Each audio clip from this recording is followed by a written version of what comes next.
Hello hello friends. तो हमारे आज का टॉपिक है जो एमएससी जूलॉजी फर्स्ट सेम के स्टूडेंट के लिए है। टॉपिक का नाम है hydrostatic movement in Coelenterata Annelida and Echinodermata. इसका इंट्रोडक्शन से है। वैसे तो सामान्य रूप में गति और लोकोमोशन का एक ही अर्थ लेते हैं, लेकिन जीवों की दृष्टि से इन दोनों क्रियाओं में थोड़ा अंतर होता है। मतलब वैसे तो सामान्य रूप से गति और लोकोमोशंस का एक ही अर्थ होता है, मतलब जो लोकोमोशन और मूवमेंट जो होता है उसका एक ही अर्थ होता है, लेकिन उनकी दृष्टि के जीवों के आधार पर देखें तो उनमें थोड़ा सा अंतर होता है। तो फर्स्ट है लोकोमोशंस यानी प्रचलन। जब किसी जीव का संपूर्ण बॉडी या उसका कोई भाग एक स्थान से दूसरे स्थान पर चला जाता है तो इस क्रिया को प्रचलन या लोकोमोशन कहते हैं। कोई भी जीव उसकी बॉडी का एक पार्ट एक स्थान से दूसरे स्थान तक चला जाता है, कोई भी भाग एक स्थान से दूसरे स्थान तक चला जाता है तो इस क्रिया को प्रचलन कहते हैं। एग्जाम्पल के लिए दौड़ना, चलना, उड़ना, तैरना, ये लोकोमोशंस के अंदर आते हैं। कुछ निम्न श्रेणी के एनिमल जैसे स्पंज एवं कोरल को छोड़कर शेष सभी में लोकोमोशन की क्रिया होती है, जबकि कुछ निम्न श्रेणी के पादपों को छोड़कर शेष में लोकोमोशन की क्रिया नहीं होती। इस प्रकार लोकोमोशन एनिमल का एक अनिवार्य लक्षण है। सेकेंड है लोकोमोशंस में क्या होता है, कोई भी जीव एक स्थान से मतलब दूसरे स्थान पर चला जा सकता है तो उसे लोकोमोशन कहते हैं। मतलब उसकी बॉडी, उसका कोई भी भाग जो एक स्थान से दूसरे स्थान तक चला जा सकता है उसे लोकोमोशन कहते हैं। अब सेकेंड पढ़ेंगे मूवमेंट यानी गति। मूवमेंट वह प्रोसेस है जिसमें जीव का बॉडी एक स्थान पर स्थिर रहकर अपने शारीरिक भाव या भागों की स्थिति में परिवर्तन करता है। मतलब मूवमेंट वह प्रोसेस है जिसमें कोई भी जीव एक स्थान पर रखकर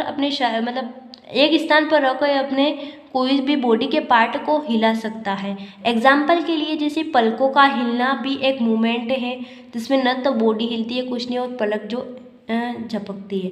हृदय तथा फेफड़ों का संकुचन तथा शिथिलन। भोजन करते समय जबड़ों, होठ व जिह्वा का हिलना। भोजन निगलते समय आहार नाल की क्रमाकुंचन गति। मूवमेंट सभी प्लांट, एनिमल तथा दूसरे जीवों में भी होती है। जो मूवमेंट होती है वह प्लांट, एनिमल तथा कई जीवों में हो सकती है। अगला है हाइड्रोस्टैटिक मूवमेंट क्या होता है। वे मूवमेंट जो जलीय जीवों में पाए जाने वाला लोकोमेट्री ऑर्गन्स द्वारा जीवों को मूवमेंट कराते हैं, हाइड्रोस्टैटिक मूवमेंट कराते हैं। हाइड्रोस्टैटिक मूवमेंट मेनली वाटर के लिए यूज होता है। हाइड्रोस्टैटिक मूवमेंट इन सबसे फर्स्ट है सिलेंट्रेटा। इसमें लोकोमोशन इन हाइड्रा की दीवार में पेशी कोशिकाएं पाई जाती है, जिसके संकुचन तथा शिथिलन के कारण यह अपने स्पर्शकों तथा आधार की सहायता से निम्न विधियों द्वारा लोकोमोशन करता है। हाइड्रा इन लोकोमोशन जल में चलना, तैरना तथा आरोहण, वेल्किंग, फ्लोटिंग तथा क्लम्बिंग, ये इस टाइप की 3 प्रोसेस होती है जो लोकोमोशन इन हाइड्रा का एक पार्ट होता है। जो इस टाइप से है इसका डायग्राम।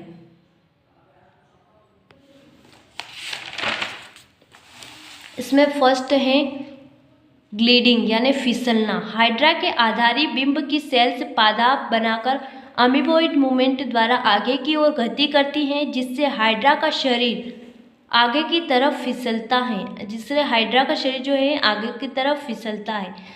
सेकंड है स्विमिंग यानी तैरना। हाइड्रा स्वतंत्र रूप से पानी में लहरों के प्रभाव की गति के कारण स्विमिंग करता है। अगला है समरसोल्टिंग यानी कालाबाजी। इस लोकोमोशंस में हाइड्रा अपने बॉडी के ऊपरी सिरों को झुकाकर आधार पर लाता है और उल्टा खड़ा हो जाता है, फिर ऊपर के आधार को झुकाकर नीचे लाता है और पुनः सीधा खड़ा हो जाता है। इस प्रकार यह कालाबाजी करते हुए आगे बढ़ता है। लोपिंग लोकोमोशन से यानी पाश प्रचलन। इस मेथड में हाइड्रा अपने हेड पार्ट को आधार पर झुकाकर एक लोब बनाता है और आधार को खिसकाकर थोड़ा आगे बढ़ जाता है। वो पुनः नया पाश यानी लोपिंग बनाता रहता है और आगे बढ़ता है। अगला है कटल फिश के समान लोकोमोशंस। हाइड्रा उल्टा खड़ा होकर अपने स्पर्शकों की सहायता से पानी या धारा पर आगे बढ़ता है। इस लोकोमोशंस में यह स्पर्शकों का उपयोग पैरों के समान करता है। अगला है आरोहण यानी क्लम्बिंग। इस लोकोमोशंस में हाइड्रा पानी में पाए जाने वाले पौधों या आधारों के ऊपर स्पर्शकों की सहायता से बंदर के समान चढ़ता उतरता है। अगला है फ्लोटिंग, प्लवन। हाइड्रा आधार की सेल्स कभी कभी गैस का उत्सर्जन करती हैं जो श्लेष्मा की सहायता से बुलबुलों के रूप में आधार से चिपकी रहती हैं। बुलबुले के कारण हाइड्रा का आधारी सिरा हल्का हो जाता है जिससे यह पानी की सतह पर उल्टा होकर उड़ता रहता है और स्वतंत्र रूप से तैरता है।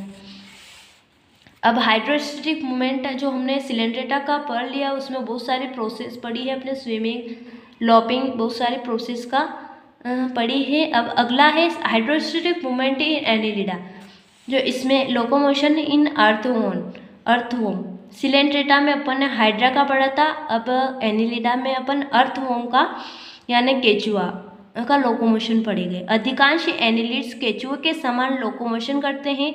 इस लोकोमोशंस में अर्थवॉर्म देही भित्ति पेशियों तथा प्रत्येक बॉडी खंड में स्थित शुकों का उपयोग करता है। सबसे पहले यह अग्रभाग की वर्तुल पेशियों को संकुचित करके अग्रभाग को लंबा कर लेता है। इसके बाद इस भाग के सीटी सतह को पकड़ते हैं। अब इस भाग की लंबवत पेशियां संकुचित होती हैं और यह अपने पूरे शरीर को आगे खींच लेता है। इस प्रकार पेशी संकुचन शिथिल लहर के रूप में आगे बढ़ता रहता है और अर्थवॉर्म आगे की ओर मूवमेंट करता है।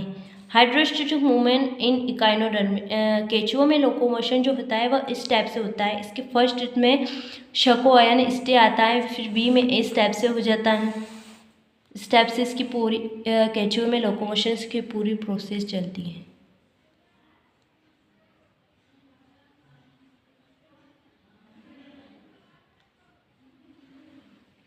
अगला है hydrostatic movement in Echinodermata.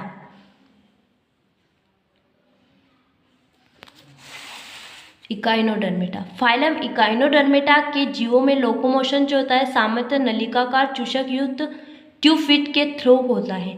Locomotion in starfish, locomotion की क्रिया सर्वप्रथम वाटर वास्कुलर सिस्टम की सहायता से होता है। इस सिस्टम से संबंधित वाटर मेड्रिपोराइड्स में इंटर करता है जो कि हाइड्रोस्टैटिक प्रेशर डालता है यानी हाइड्रोस्टैटिक दाब डालता है। इस दाब के कारण वाटर वास्कुलर सिस्टम में पाए जाने वाले रिंग कैनाल की ओर झुके हुए रेडियन कैनाल की ओर खुलता है। रेडियन कैनाल में वाटर की धारा बढ़ जाने के कारण लेटरल कैनाल में खुलता है जो कि आगे आकर ट्यूफिट में पहुंचता है।